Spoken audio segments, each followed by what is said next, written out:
Hi, welcome back to our channel, and tonight we uncover the forbidden geometry of the ultimate cosmic accident, where the universe's most massive titans meet to settle a billion-year debt of energy and matter. Imagine a sphere of fire so obscenely massive that, if it replaced our Sun, its outer skin would stretch past the orbit of Saturn, swallowing the inner planets and Jupiter in a single, indifferent breath.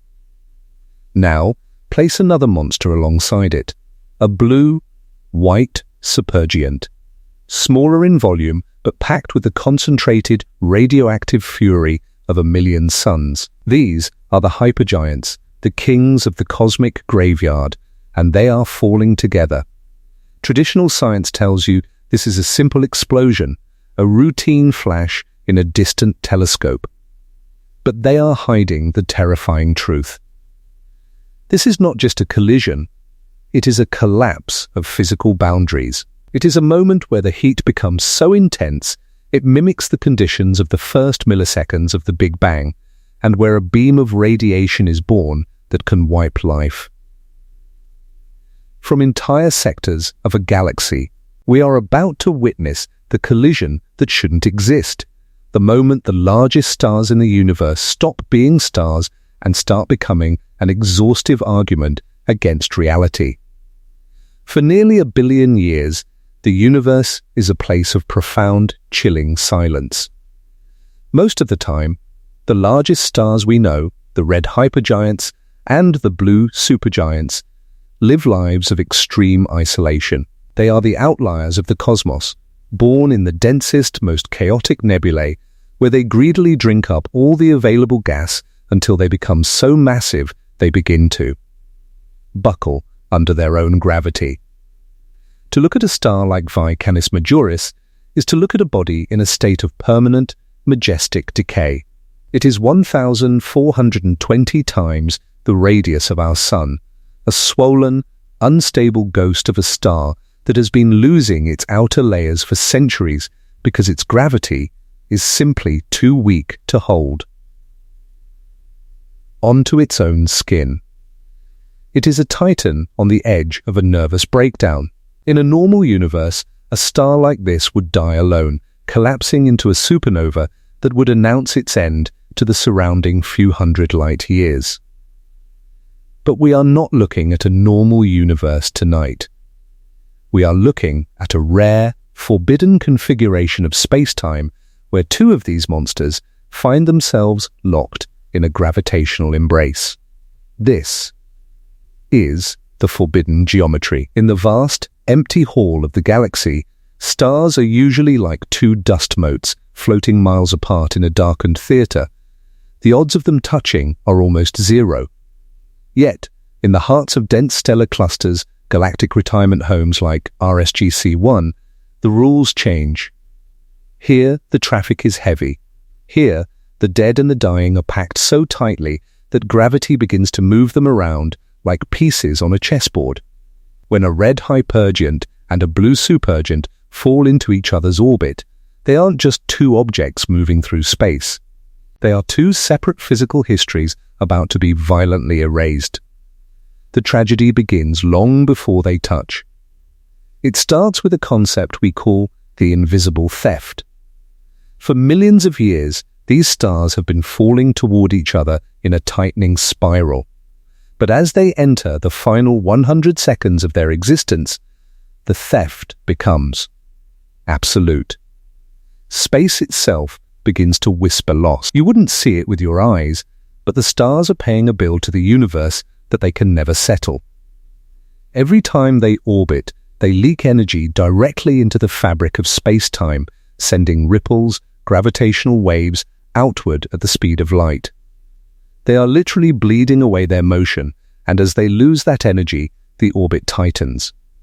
The tighter the orbit, the faster they fall. The faster they fall, the more energy they lose. It is a runaway process of self-destruction. As they draw closer, the red hypergiant, the larger but more fragile of the two, begins to suffer first. Because its outer layers are so loosely held, the gravity of the approaching blue supergiant begins to act like a cosmic vacuum. This is not a clean process. Enormous streams of stellar material, plasma at millions of degrees, are stripped away from the hypergiant's surface, spiraling into the space between them. They are no longer round. Gravity is dismantling the boundary between orbit and impact. They become stretched, wobbly, distorted messes of pure gravity and fire. Think of the scale of what is happening here. In our own solar system, planets are separated by millions of miles of cold, empty nothing. But these stars are now so close that their atmospheres are touching. They are moving at relativistic speeds, significant fractions of the speed of light. If you were standing on a hypothetical planet nearby, the sky wouldn't just be bright. It would be an argument. The two suns would fill the entire horizon, their colors blurring as the red and blue plasmas begin to ionize and compress. Most documentaries will tell you that what happens next is just a bigger version of a car crash. They describe it as a bloop or a cosmic merge. But they are ignoring the harsh physics of the core. When two objects this massive collide, matter is pushed past the limits of everyday intuition. We aren't just smashing two gas bags together, we are smashing two iron-dense, late-stage stellar cores. These cores are the result of millions of years of nuclear fusion, packed with heavy elements and balanced on the razor's edge of stability. As the surfaces finally meet, the clean phase of the universe's mathematics ends, and the messy phase of catastrophe begins. This is the transition where orbit becomes impact and structure becomes fluid.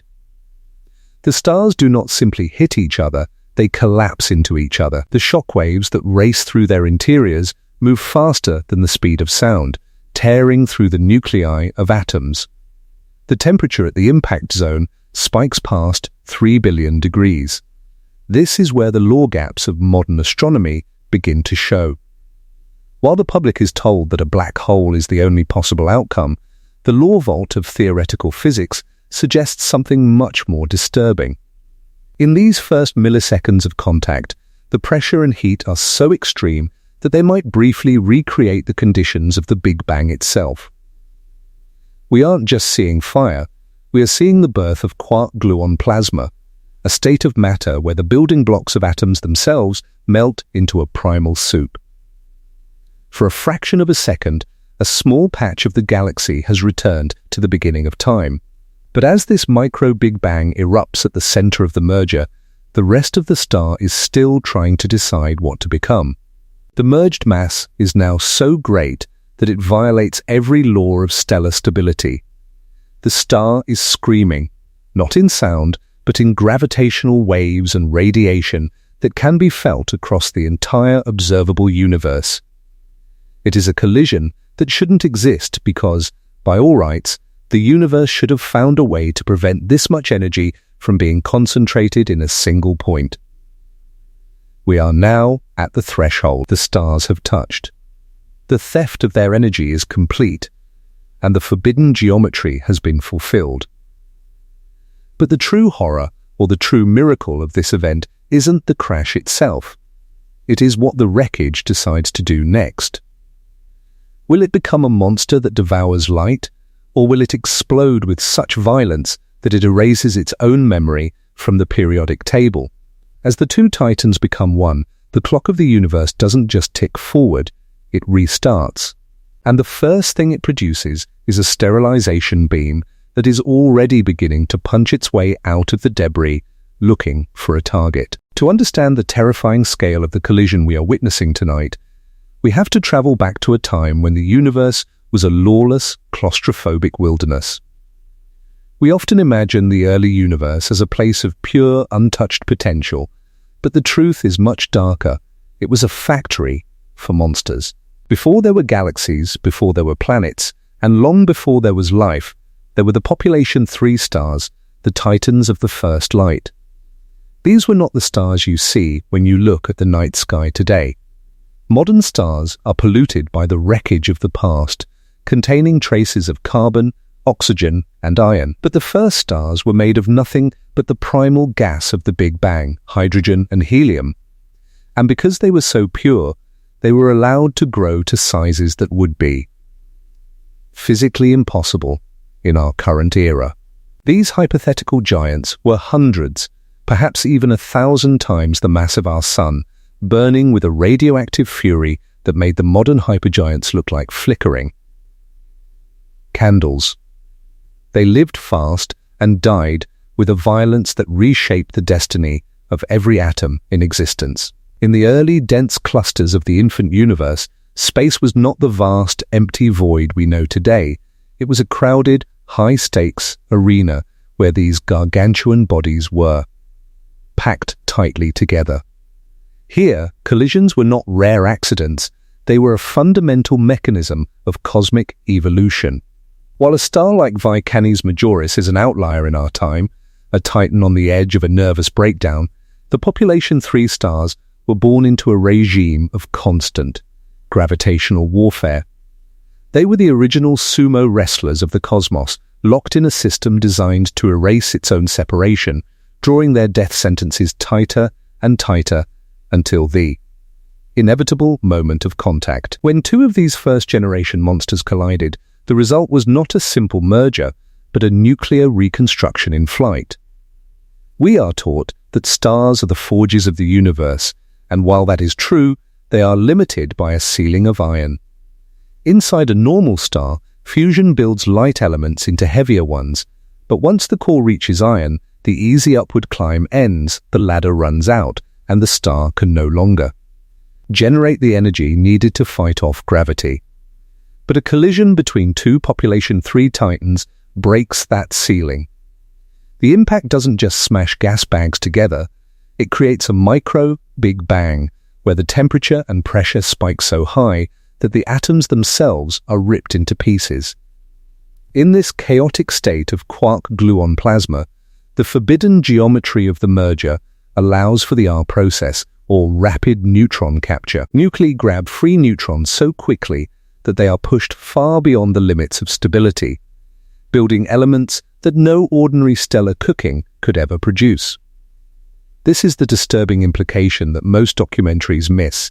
You are made of the residue of an ancient catastrophe. The gold in your jewelry, the platinum in your technology, and the uranium in the Earth's crust do not come from the peaceful life of a star, they come from wreckage so violent. That ordinary element making looks almost gentle by comparison. Gold begins as wreckage. To create the heavy elements required for life, the universe first needed these first-generation titans to meet in a head-on, high-velocity collision that would spray star guts across the interstellar void. Every atom in your blood that is heavier than iron is a forensic record of a moment when two monsters settled a billion-year debt of energy and matter. But the true mystery of these early titans lies in their total erasure. While we expect the collision of the largest stars to leave behind a black hole, a monster that devours light, the population 3 stars may have followed a different, more terrifying path. In these extreme first-generation giants, the core impact doesn't always lead to a collapse. Instead, it can trigger a pair instability supernova. This is an explosion so absolute and so energetic that it leaves no remnant at all, no black hole, no neutron star, no ghost. The entire merged mass of both titans is completely dispersed back into space, enriching the surrounding gas clouds with the first heavy elements the universe had ever seen. It is the ultimate conversion of structure into evidence, where the titans died entirely so that the universe could become chemically rich enough for us to exist. Imagine the sky during this era. It wouldn't be the black speckled canvas we see today. It would be a battlefield of light, where the first stars were constantly blooming into sterilization beams and pair instability explosions that outshone entire galaxies. The collision of these largest stars was the primary engine of creation. Without this catastrophic alchemy, the universe would have remained a cold, boring ocean of hydrogen and helium, incapable of forming planets, rocks, or complex chemistry. We are looking at a collision that shouldn't exist because it violates our modern sense of stellar stability, yet it is the only reason the grammar of our reality functions. The scale of this violence is almost impossible to visualize. If a modern hypergiant like Canis Majoris were to replace our Sun, its skin would swallow the inner solar system. But a population 3 Titan would make that look like a pathetic rock. When these first-generation monsters fell together, they were moving at significant fractions of the speed of light, their gravitational fields distorting space-time long before the surfaces ever met. The invisible theft of their orbital energy sent ripples across the young universe, announcing an ending that had already been written in the rhythm of their fall. By the time they touched, gravity had already been dismantling the boundaries of their existence for eons. This brings us to a chilling realization. The peaceful night sky we enjoy today is only possible because the era of the monsters has ended. The population 3 stars were so efficient at destroying themselves that they formatted the universe into its current, more stable state. They used their own mass to seed the cosmos, turning their violent deaths into a gift for future worlds. But as we look at the modern hypergiants that remain, the outliers like RSGC-1, we have to ask if the universe is truly finished with this kind of destruction. These stars are the ghosts of that first violent era, and they are still paying the same bill to gravity that their ancestors paid billions of years ago. As we prepare to look closer at the moment of impact between our 2 modern titans, we must remember that we are not just watching an accident, we are watching a repetition of the very event that forged our own existence. The forbidden geometry is opening once again, and this time, the sterilization beam it produces isn't just a theoretical ghost of the past, it is a weapon currently looking for a target in the modern galaxy. Long before the first flash of light reaches a telescope, the universe has already begun to process the destruction of these 2 titans through a phenomenon we call the invisible theft. Most of us imagine a cosmic collision as a sudden, loud accident. But in the case of the universe's largest stars, the tragedy begins as a disappearance. Space itself starts to whisper loss, not through sound, but through a tightening orbit that no human eye could ever see. For millions of years, these hypergiants have been locked in a gravitational dance, but as they enter the final, terminal stretch of their lives, they begin to pay a bill to the fabric of the universe that they can never settle. They are literally leaking their existence into the void, bleeding away their orbital energy into the very tapestry of space-time itself. This is the hidden countdown, a long, silent spiral where the stars are not yet touching, but are already past the point of mercy. To understand this theft, we have to look at the chirp of the cosmos, a concept we've learned from watching the mergers of neutron stars. These titans are sending out ripples in space-time called gravitational waves, moving outward at the speed of light and carrying away the very motion that keeps them apart. It is a merciless, runaway process of self-destruction. Every revolution steals from the next. Every wave sent outward tightens the orbit a little more. As the orbit shrinks, the stars must whip around each other faster to try and maintain their balance, but this increase in speed only strengthens the waves they emit. The harder they shake space-time, the faster they fall. What looks like a stable binary system on the surface is, in fact, a machine designed by gravity to erase its own separation. This is where the emotional geometry of the event shifts from anticipation to inevitability.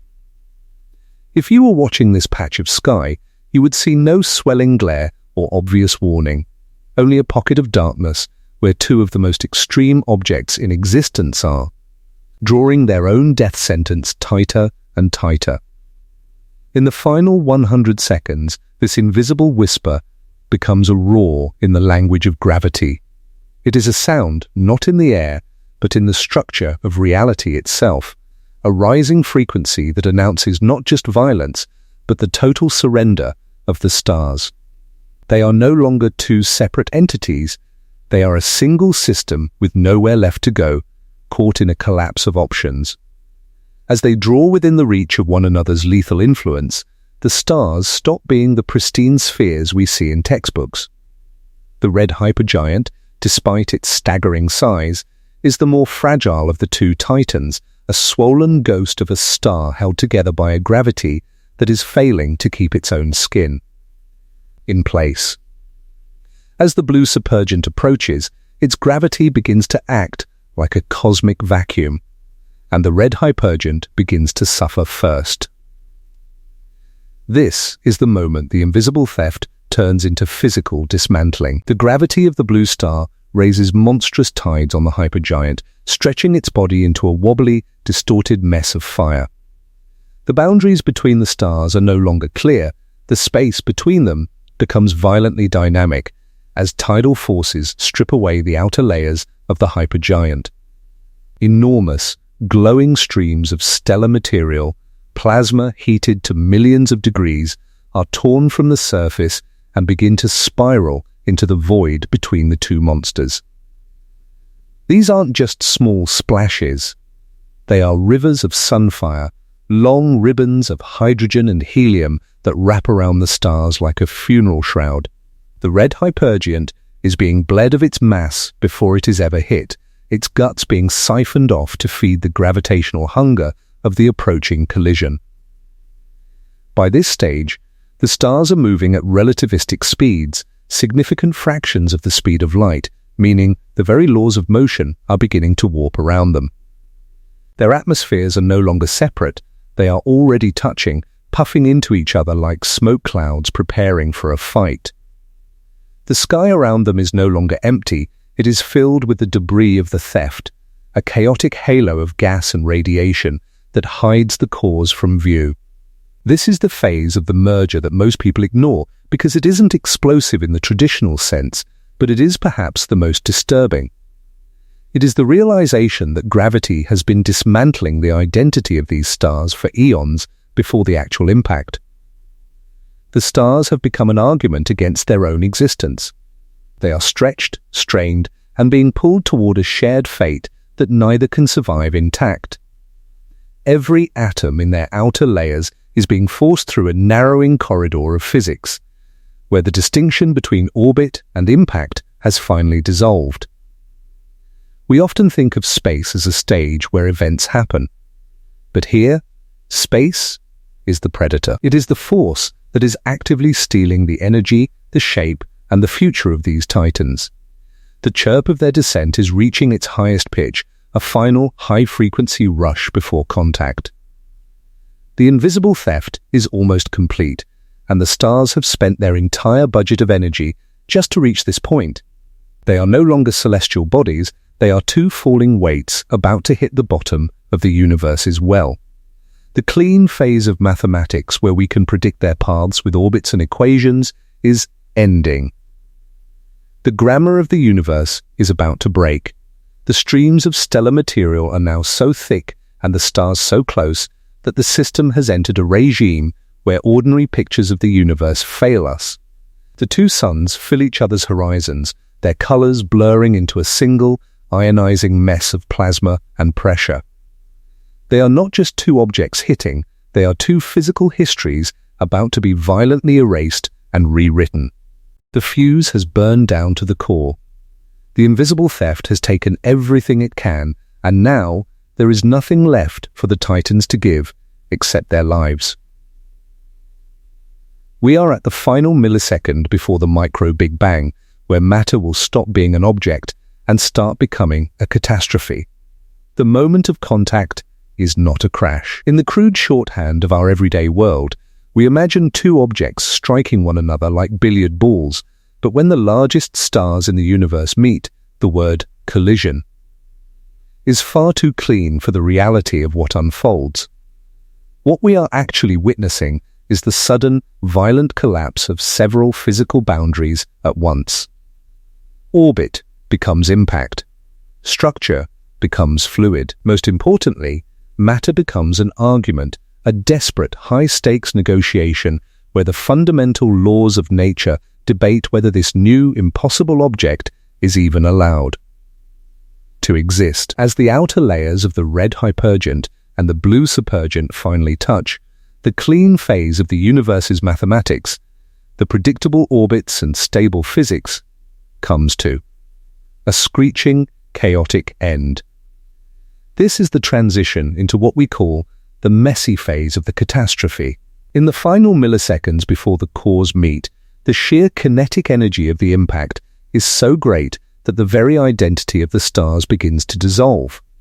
They do not simply hit each other, they collapse into each other, their outer atmospheres compressing and ionizing until they become a single, screaming entity of low energy. Plasma.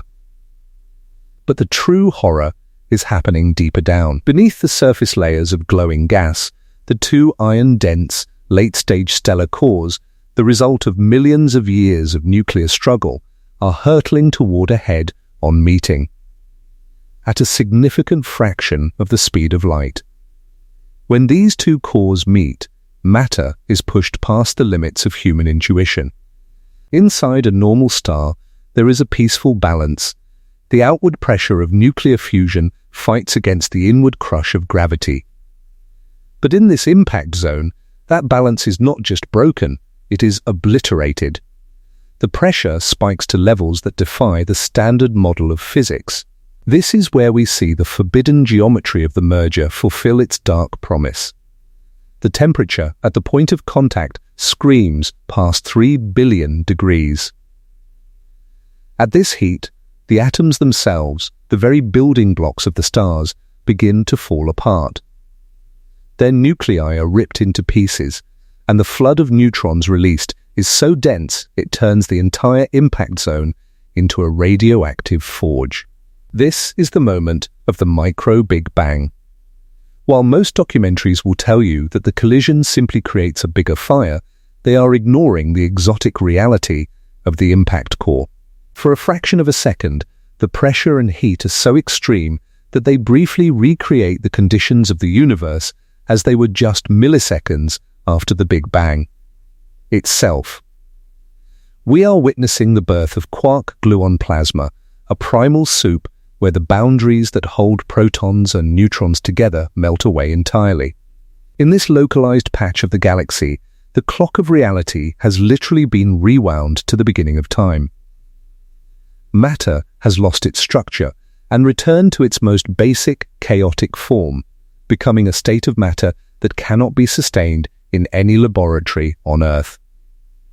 As this exotic soup of quarks and gluons erupts at the center of the merger, shockwaves race through the stellar interiors faster than the speed of sound.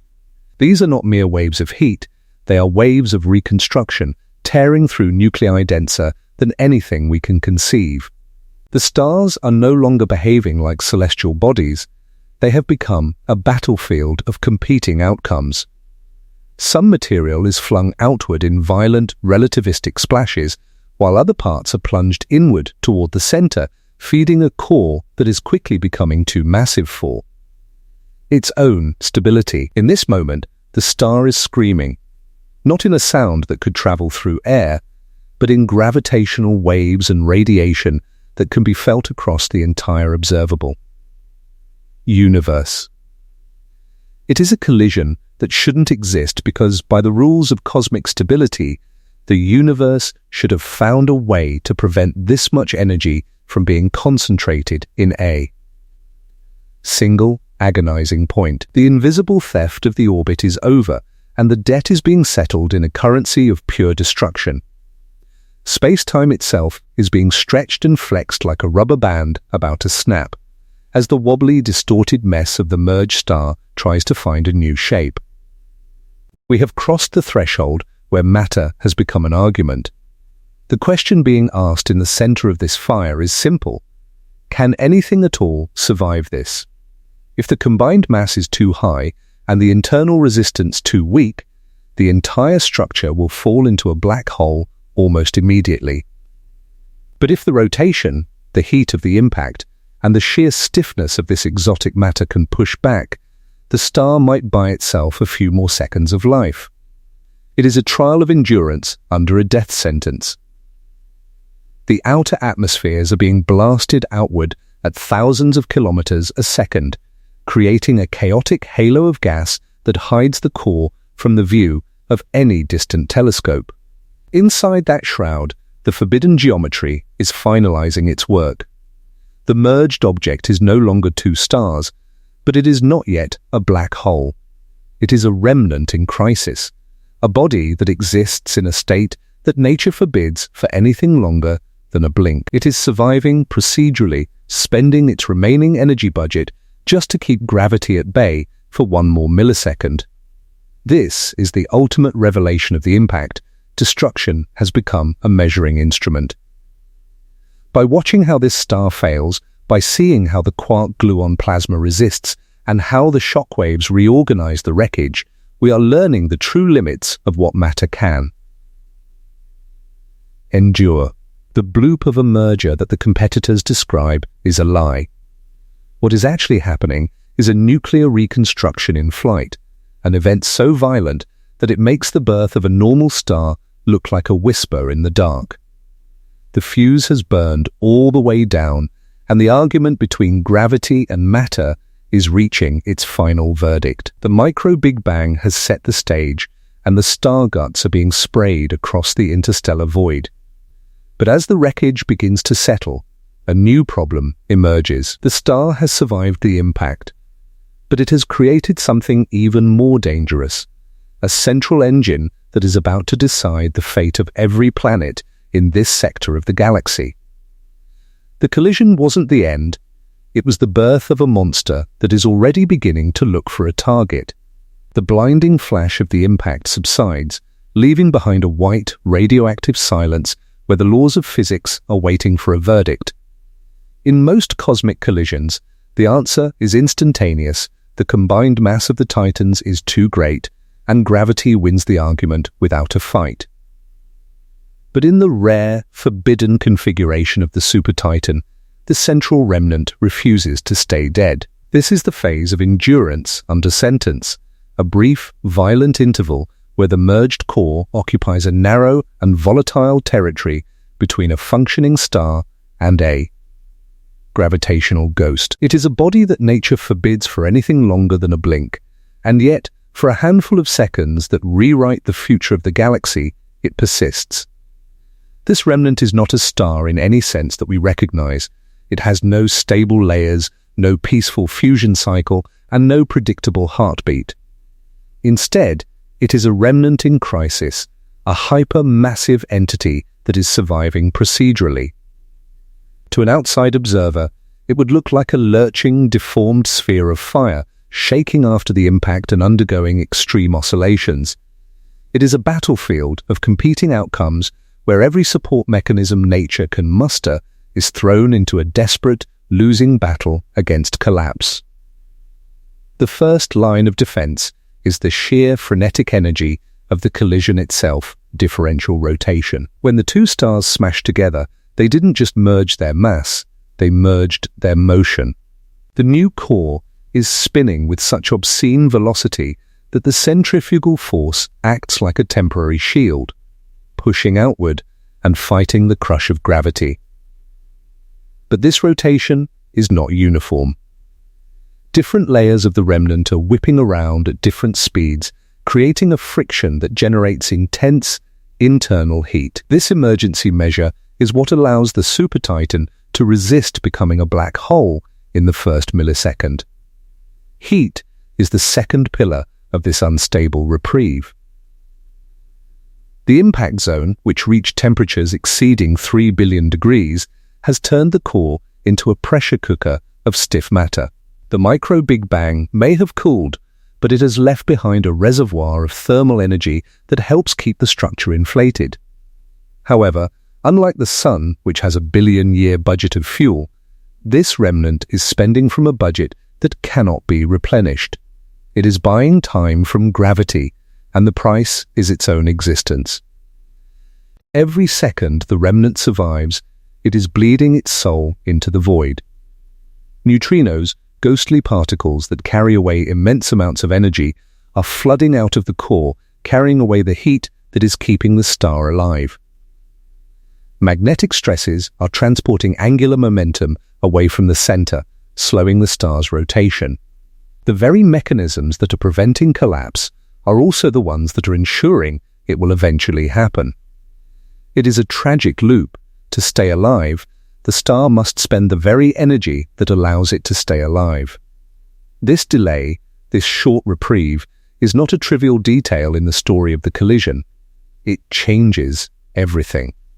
If the remnant had collapsed instantly into a black hole, it would have swallowed its own history, leaving behind a dark, efficient vacuum.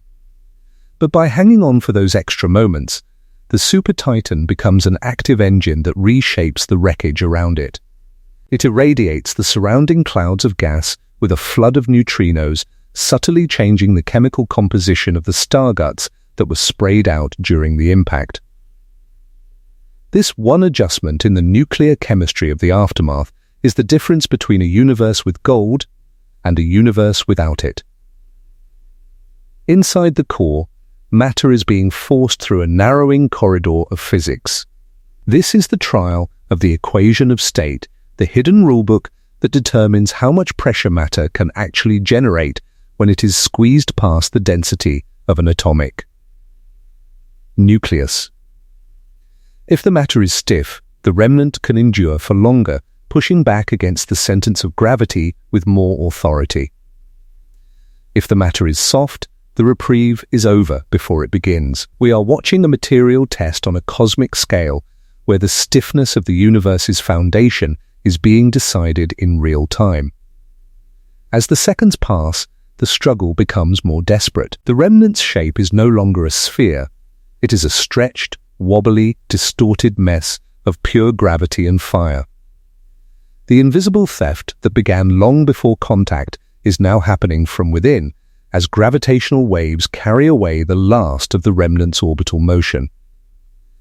The chirp of its descent is rising in frequency again, reaching a final high-frequency rush.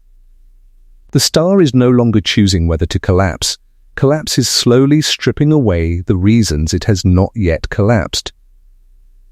The super-titan is now living on borrowed time, a terminal object whose existence is an argument that it is finally losing. The forbidden geometry has been fulfilled, and the universe is ready to collect the debt. But before the final plunge, the remnant has one last gift for the cosmos. It has processed the wreckage into a structured outflow, setting the stage for the cosmic sniper that is about to break out of the debris. The final milliseconds of the struggle are the most informative. In dying this way, the star tells us how much matter nature permits to exist before the category of star is erased forever. The sentence is about to be carried out. The super-titan is failing, but its endurance under sentence has already ensured that its death will not be a disappearance, but a disclosure. The threshold is being crossed, the event horizon is rising like a dark tide from the center, and the collision that shouldn't exist is about to produce the one thing that can. Survive the total erasure of a titan, a monster that governs by absence. The super-titan is now failing, its borrowed time spent, but its final act is not a whimper. It is a declaration of war against the surrounding dark. Deep within the radioactive wreckage of the impact, a new crisis has emerged, one that theoretical physicists call the breakout problem. The collision didn't just create heat and exotic matter, it created a central engine, a monstrous heart that is either a black hole governing by absence or a remnant living under. A death sentence. But this engine is buried. It is suffocating beneath a mountain of star guts, a chaotic, multi-layered shroud of hydrogen, helium, and the radioactive residue of the micro-Big Bang that was sprayed out during the first milliseconds of contact. For any signal of this catastrophe to reach the distant reaches of the galaxy, it must first earn its escape by punching through the very debris the collision created. This is the moment of the cosmic sniper.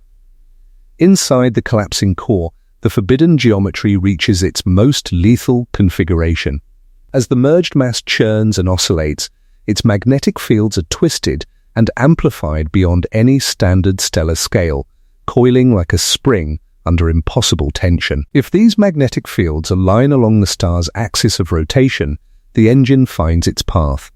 It launches a relativistic jet, a narrow, focused beam of pure, high-energy gamma radiation.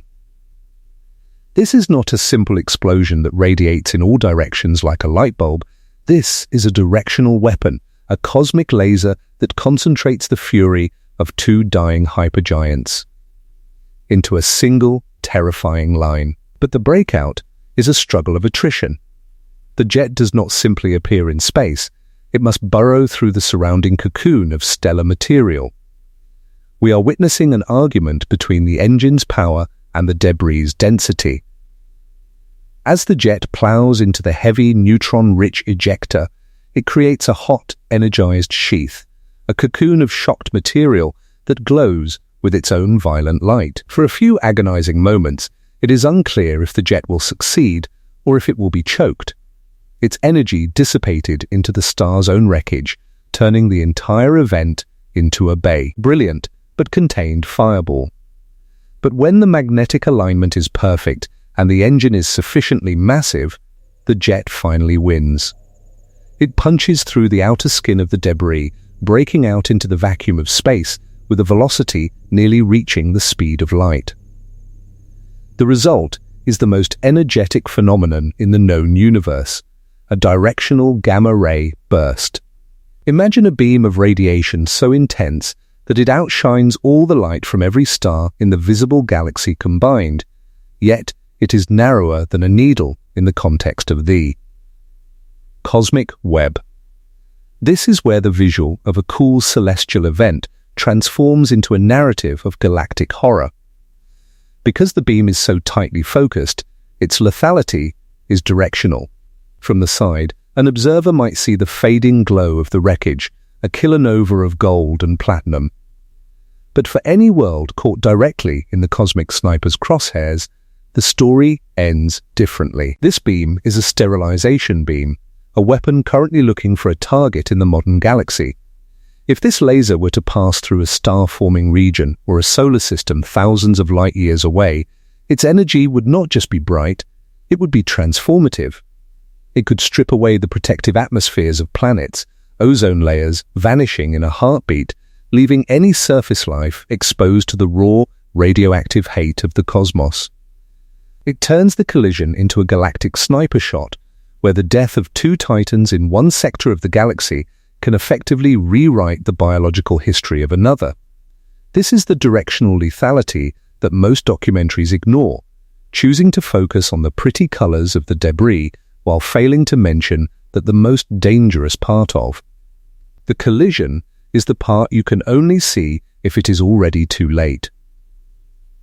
The breakout problem tells us that the universe does not give up its energy easily. There is a delay, a measured 7-second gap between the death of the orbit and the arrival of the fire that records the jet's desperate fight to escape the wreckage. That tiny delay is the evidence of a battlefield. It tells us that light has to work to leave the scene of the crime. By the time the gamma rays reach a distant telescope, the titans are already gone, replaced by a black hole that now governs by absence. The burst is the ghost of their struggle, a final high-energy signature sent out as a warning. As the beam travels across the interstellar void, it serves as a measuring instrument for the very structure of space. It passes through the invisible theft of the gravitational waves and the forbidden geometry of the early clusters, its frequency and timing providing a forensic map of the engine.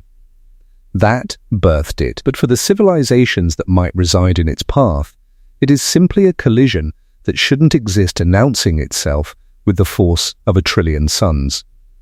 The sniper has fired.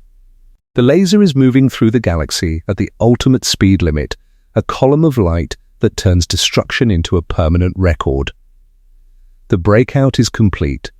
The engine has spoken, and the debris is now a secondary character in a much larger story of directional destruction.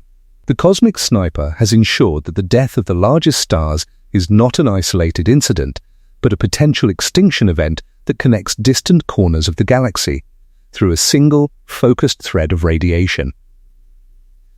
As the jet fades and the sterilization beam continues its silent journey through the void, we are left to watch the alchemy of ruins that remains in the engine's wake, where the wreckage of the impact is beginning to settle into the most precious materials the universe has to offer.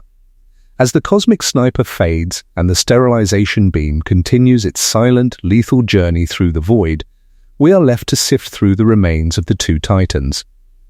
The blinding light of the impact and the desperate struggle of the supertitan of past, leaving behind a glowing, expanding shroud of debris. In most stories, this would be the cleanup, the quiet cooling of a celestial accident. But in the reality of the universe's most massive collisions, this is the moment of the alchemy of ruins. We must now face a staggering truth that traditional astronomy often polishes away. Gold begins as wreckage. The precious metals you wear, the technology you hold, and the very chemistry of your blood are not the products of a peaceful cosmic history. They are the preserved residue of a wreckage so violent that ordinary element making looks almost gentle by comparison. To understand why a collision is necessary to create treasure, we have to look at the failed forge of a normal star. For billions of years, the universe builds upward slowly, fusing light elements into heavier ones in a process of structured growth. But this upward climb has a ceiling, a ladder that runs out. Inside a functioning star, fusion can only take matter as far as iron. Once a stellar core reaches iron, the easy energy is gone. Fusing iron requires more energy than it releases, meaning the star can no longer use its own fire to fight off the crush of gravity. In a normal universe, iron is the end of the line, the final, heavy ash of a dying sun. But the collision of the largest stars breaks the iron ceiling. When our two hypergiants met in their forbidden geometry, they didn't just smash gas together, they detonated a nuclear reconstruction in flight. In those first milliseconds of contact, as the micro-Big Bang erupted at the center of the merger, the temperature and pressure spiked so high that the atoms themselves were ripped into pieces. This created an environment unlike anything else in the cosmos, a localized sea of quark-gluon plasma flooded with an obscene density of free neutrons. This is the hidden engine of the R process, or rapid neutron capture. In the chaotic aftermath of the impact, as shockwaves race through the star guts at relativistic speeds, the nuclei of atoms are forced into a radioactive frenzy. Because the environment is so packed with neutrons, seed nuclei can grab these particles faster than they have time to decay back into stable forms. They are pushed far from the valley of stability, forced to grow into bloated, heavy isotopes that nature usually forbids.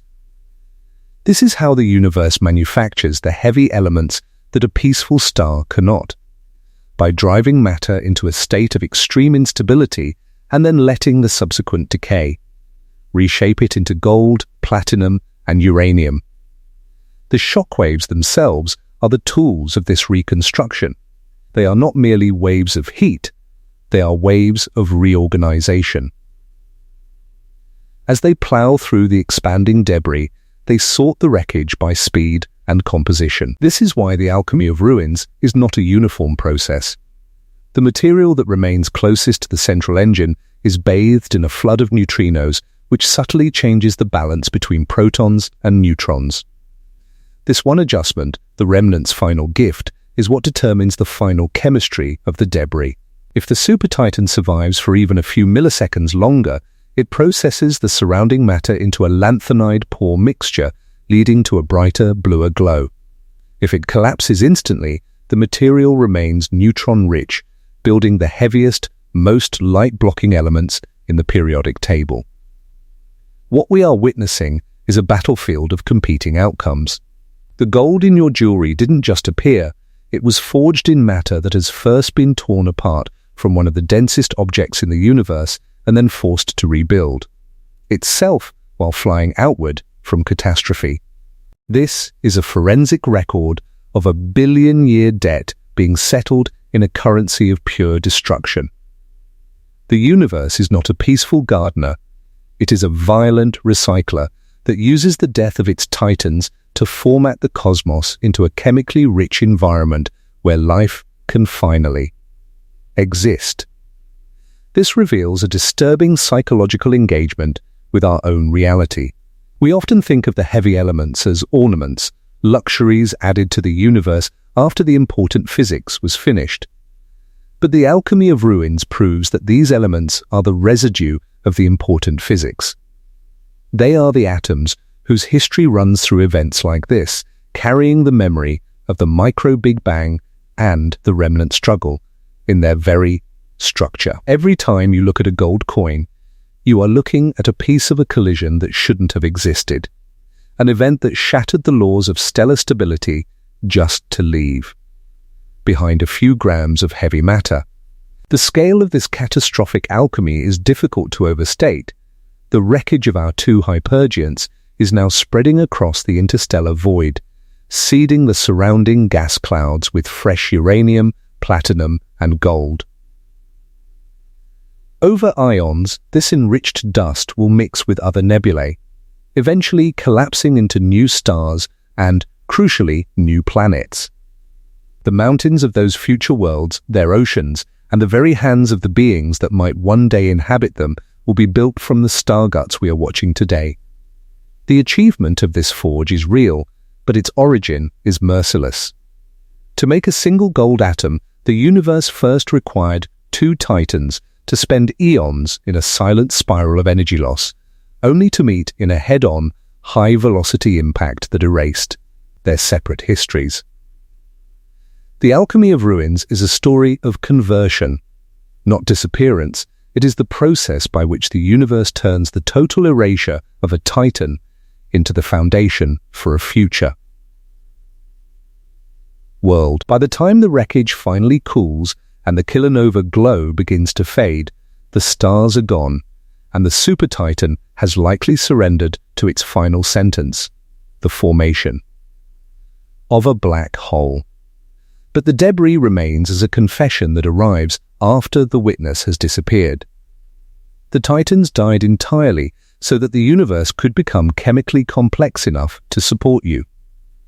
And as we look at the heavy elements that now drift through the void, we realize that the forbidden geometry wasn't just an accident. It was the only way the universe could break its own iron ceiling and turn a cosmic graveyard into a laboratory for creation.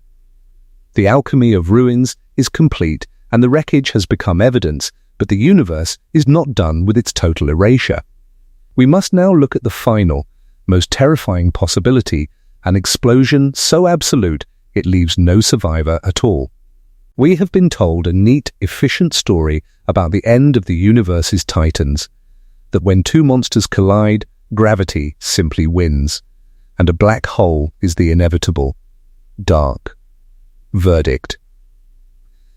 We are conditioned to expect a monster that devours light to rise from the wreckage, a permanent scar on the fabric of space-time that governs by absence. But the law vault of theoretical physics suggests a scenario far more absolute and far more terrifying, a moment of total erasure. If the merged mass of our two hypergiants reaches a specific critical threshold, the universe does not create a black hole. Instead, it triggers a pair instability supernova, an explosion so violent that it leaves no survivor at all. No black hole, no neutron star, no ghost. The titans do not just die, they are completely unmade, their entire combined mass dispersed back into the void as a cloud of enriched radioactive gas. To understand how a star can simply disappear, we have to look at the internal negotiation happening deep within the super titan's core, the remnant in crisis that is currently struggling to endure its death sentence. As the micro-Big Bang of the impact cools, the core temperature does not drop. It spikes to even more impossible levels. In this regime, the very light that supports the star becomes its undoing. Inside a normal Titan, high-energy gamma rays provide the outward pressure needed to fight off gravity. But in this collision that shouldn't exist, the heat becomes so extreme that a freak occurrence of quantum physics takes place: pair production. The gamma rays, the very pillars holding up the star's mass, begin to spontaneously transform into pairs of matter and antimatter, electrons and positrons. This is the moment the forbidden geometry turns into a trap. In a heartbeat, the outward pressure vanishes because light has turned into mass. The star, having lost its structural support, begins a catastrophic, headlong collapse. But this isn't a collapse into a black hole. It is a collapse into a detonation. As the oxygen and silicon in the core are compressed by the weight of hundreds of suns, they ignite all at once in a runaway thermonuclear explosion that defies any terrestrial. Scale of power. The energy released is so vast that it exceeds the gravitational binding energy of the entire star. The Titans do not just explode, they shatter. This is the ultimate revelation of the alchemy of ruins. The universe is an active recycler, and sometimes it requires total erasure to fulfill its chemical potential. If a black hole had formed, much of the gold, platinum, and uranium forged during the micro-Big Bang would have been swallowed, locked away forever behind an event horizon where it could never contribute to the future of the galaxy. But in a pair instability supernova, the star guts are sprayed across the interstellar void with such velocity that they can never regroup. The Titans die entirely so that the universe can become chemically rich enough for us to exist. Imagine the visual of this total erasure. There is no central point of darkness, no cosmic sniper beam that lingers in the wake of the blast. There is only an expanding, multicolored shell of radioactive debris, a kilonova that outshines entire galaxies for weeks before fading into a billion-year silence. If you were to return to this patch of sky 1,000 years later, you would find nothing but an enriched nebula, a ghost in the periodic table where the largest objects in the universe once stood. This is a story of conversion, not disappearance. The Titans have been converted from structure into evidence. Every atom of oxygen you breathe and every gram of gold you possess is a forensic record of this kind of absolute wreckage. We are forced to engage with a disturbing psychological reality. Our existence is predicated on a catastrophe that was so absolute it didn't even leave a body behind. The forbidden geometry has been erased, the invisible theft has been repaid in full, and the universe has used the death of its kings to format the cosmos for a new generation of stars. The collision was not the end of the story, it was the moment the universe decided that nothing, not even a Titan, is more important than the chemistry of the future. The erasure is complete, and in the radioactive silence that follows, the real work of creation is finally beginning. The cosmic sniper has fired its final shot, the sterilization beam is racing through the dark, and the super Titan has finally surrendered its borrowed time to the event horizon. But as the visible light begins to fade and the kilonova cools into a deep radioactive glow, we are left with something far more permanent than a flash in a telescope. We are left with a confession. In the cold, expanding wreckage of these two Titans, the universe has written a forensic record of its own limits. This is the moment where destruction becomes a measuring instrument, and the ruins of the collision transform from a spectacle of violence into a diagnostic tool for understanding reality itself. Most of us look at a cosmic explosion and see an ending, but in the reality of these hypermassive events, a collision is an experiment that nature has finally decided to run. By watching how these stars fail, how they resist, how they wobble, and how they eventually shatter, we are learning the true stiffness of the foundation of the universe. The stars have not just disappeared, they have been converted from structure into evidence. The chirp of their descent into contact was not just a countdown, it was a census of their hidden interiors, revealing how matter yields or resists under the weight of an entire solar system. Now, in the aftermath, the color of the kilonova, the transition from a hot, early blue to a deep, opaque red, serves as a fingerprint of the central struggle. It tells us how long the remnant refused to stay dead and how much matter was processed in the micro-Big Bang of the core. The universe is telling us that its most profound laws do not appear in the quiet stability of a clear night sky. They only reveal themselves when the grammar of reality is pushed past the point of repair. This brings us to the most unsettling part of the story: the ghost in the periodic table. We often think of the elements that make up our world as static, permanent objects, as if they have always existed in the forms we see today. But the truth is that the periodic table is a map of ancient catastrophes. While the failed forge of a normal star can build light elements like carbon and oxygen, it eventually hits a ceiling of iron, a ladder that runs out because fusing iron requires more energy than it releases. In a normal universe, iron is the end of the line, the final heavy ash of a dying sun. But the collision of the largest stars breaks that iron ceiling through a process of nuclear reconstruction in flight. During those first milliseconds of contact, when the temperature spiked past 3 billion degrees and the atoms themselves were ripped into pieces, the universe was not just destroying, it was manufacturing. In that localized sea of quark-gluon plasma, flooded with an obscene density of free neutrons, the R process, rapid neutron capture, took over. Nuclei were forced to grab neutrons so quickly that they were pushed far beyond the limits of stability, growing into bloated, heavy isotopes that nature usually forbids. As this wreckage expanded and cooled, those unstable nuclei began a long cascade of radioactive decay, stepping down until they became the rarest and heaviest matter in existence: gold, platinum, and uranium. The achievement of this forge is real, but its origin is merciless. Every gold atom in the universe is a forensic record of a moment when two monsters settled a billion-year debt of energy and matter through a head-on, high-velocity impact. This is the alchemy of ruins, and it reveals a disturbing truth about our own existence. We are not the products of a peaceful cosmic history, we are the residue of the important physics. We are the atoms whose history runs through events so violent that ordinary star-making looks almost gentle by comparison. Look at your own body.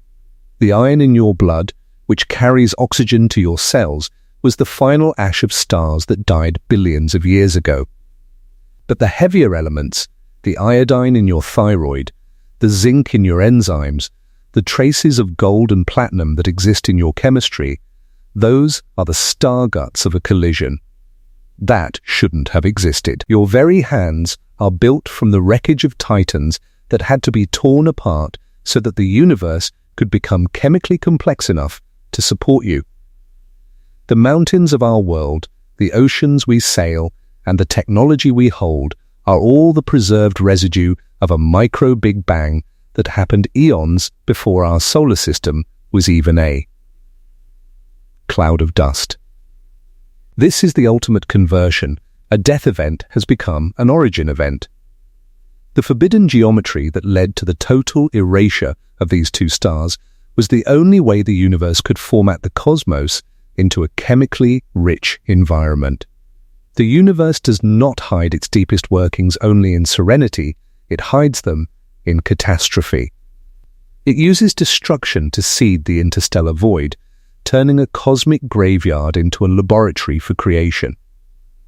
We are the survivors of a violent sorting process, the beneficiaries of a collision that erased two separate physical histories just to leave behind a few grams of heavy matter. By the time the wreckage of our two hypergiants finally disperses into the dark, the stars themselves are gone.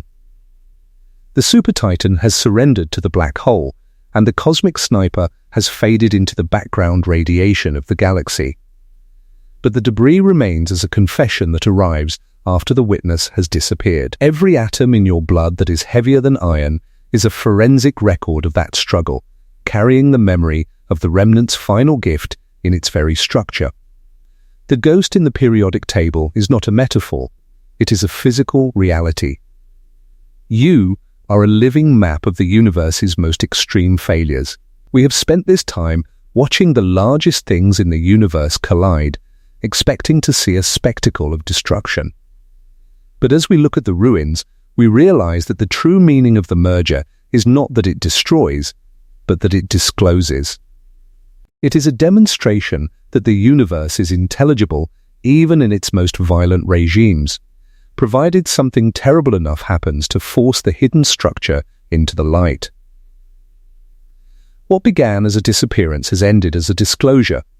What began as a theft of energy has ended as a gift of chemistry. The Titans died so that the universe could breathe, and in doing so, they left their fingerprints on every atom of our existence.